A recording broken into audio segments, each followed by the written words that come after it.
વાડીએ જો સાતી હાલે છે માંડવીની અંદર, તો એક સાતી આપણે આગળ હાંકી નાખ્યું અને અત્યારે બીજું સાતી હાલે છે. પહેલાં મીંદડા હાંક્યા છે અને અત્યારે હાલે છે બેલો, અને સાતી હાલે છે બળદનું. બળદના સાતીને તો મિત્રો પૂગે જ નહીં કોઈ.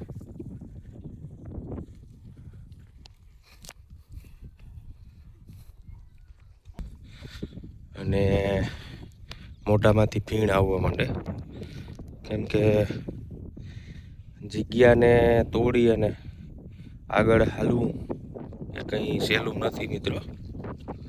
તો આપણે ઘર પાસેની માંડવી એક રહેશે હજી હાંકવાનું હતી, એ કાલ સવારના થશે પાછું.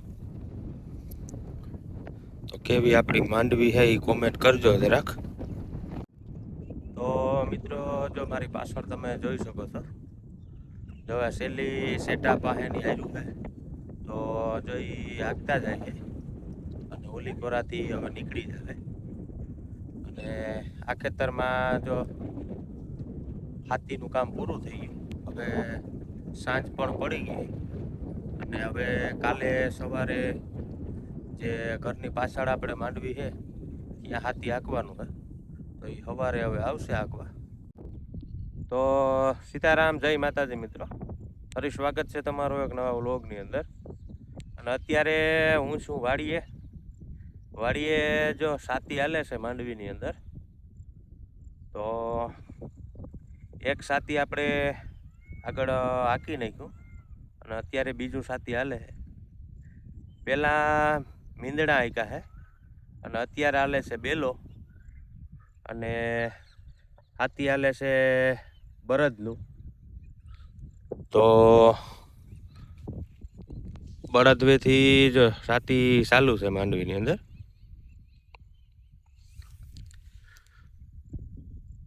પહેલાં આપણે મીંદડા હાંકી ગયેલા હતા, એ પછી આપણે હમણાં બેલો શરૂ કર્યો કાલનો,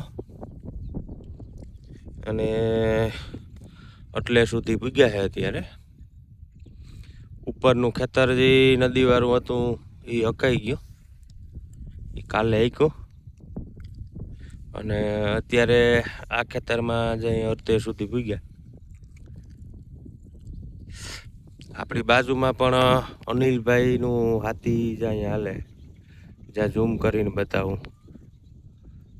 જે અનિલભાઈનું હાથી છે, જો એ બાપ દીકરો બે છે, એ આપણા બાજુવાળાનું હાકે. તો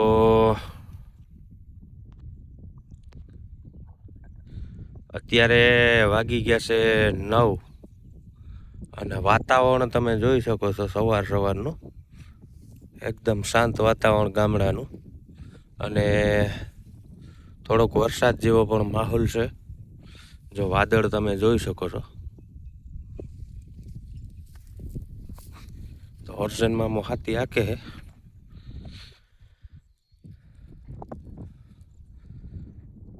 જ્યાં આપણે આજુબાજુનું બધો નજારો તમને બતાવું.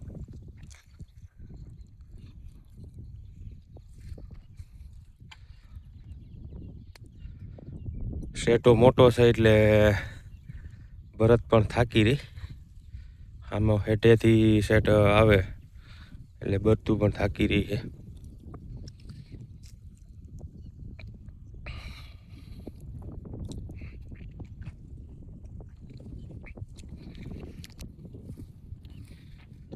બળદના સાથીને તો મિત્રો પૂગે જ નહીં કોઈ.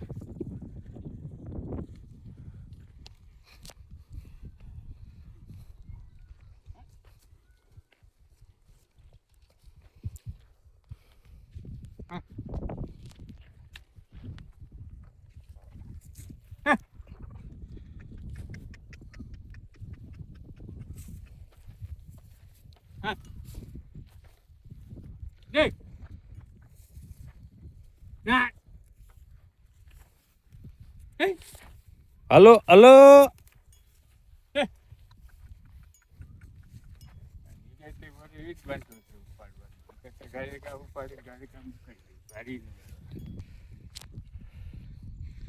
તો આ છે અર્જન મામો, આશીષનો હોરો. પી આવો તો સા ચા પીવા બરકે અનિલભાઈ ને દીદી ચા પીવા જાય.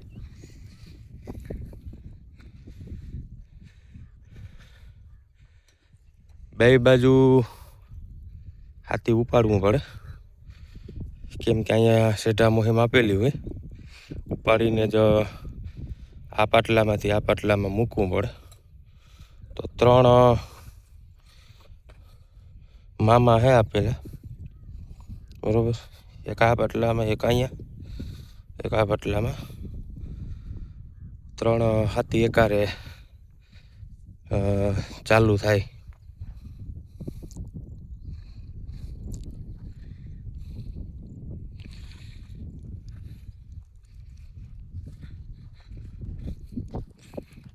આગળથી તમને જો બળદને બતાવું, જો મોઢામાંથી ફીણા નીકળી જાય, કેમ કે ઓલા સેટેથી અહીંયા સેટા સુધી આવે ને એટલે શ્વાસ ચડી જાય બળદને અને મોઢામાંથી ફીણ આવવા માંડે. કેમ કે જગ્યાને તોડી અને આગળ હાલવું એ કંઈ સહેલું નથી મિત્રો. તો એ વસ્તુ જ્યાં બળદ જ કરી શકે, બીજા એનું કામ નથી.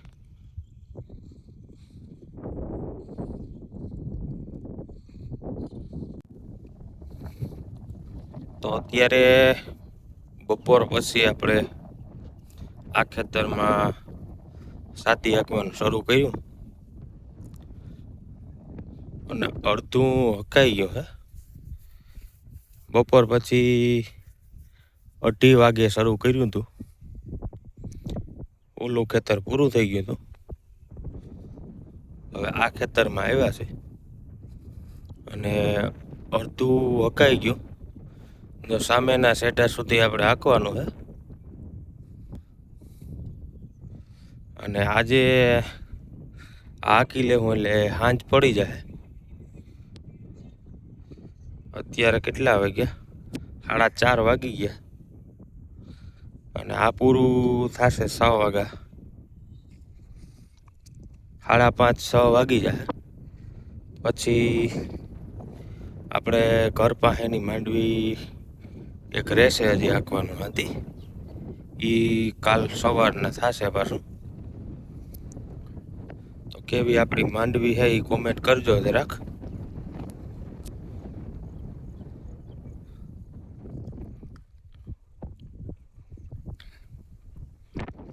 આ બાજુ બધે માંડવી જ છે, જો આજુબાજુ તમે જોઈ શકો છો.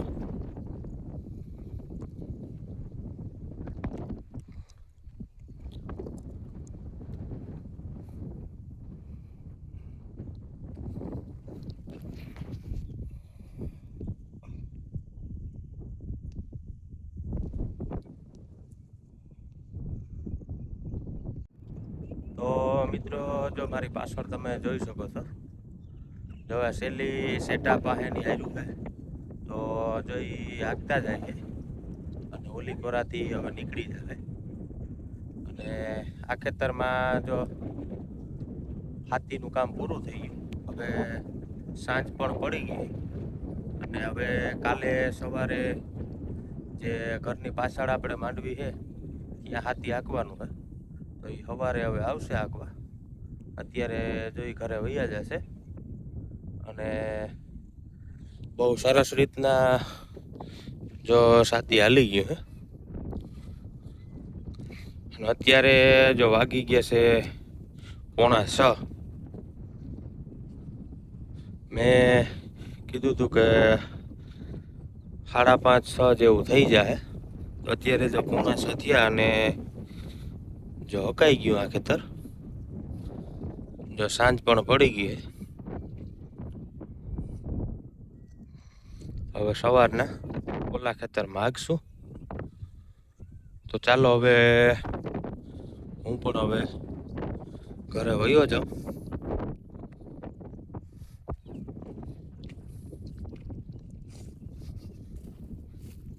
જા આપણા બાજુવાળાની માંડવી.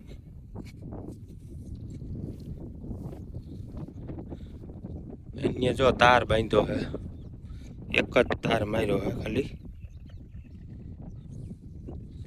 આપણે હજી કંઈ માર્યું નથી. ભૂંડણા શરૂઆતમાં આપણે વાવી હતી ત્યારે રખોલું કર્યું હતું. અહીંયા ભૂંડણાનો વધારે ત્રાસ છે. માંડવીના બી ગોતી ખાઈ છે. તો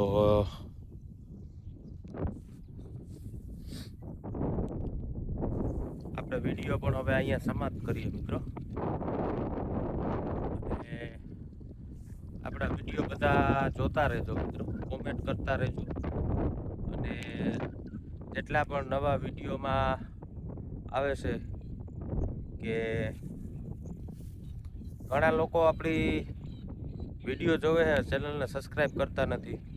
તો મિત્રો સબસ્ક્રાઈબ કરી લેજો અને આપણી ચેનલને પણ સપોર્ટ આપતા રહેજો. તો ચાલો હવે નેક્સ્ટ વિડીયોમાં મળશું. ત્યાં સુધી બધા મિત્રોને મારા જય માતાજી.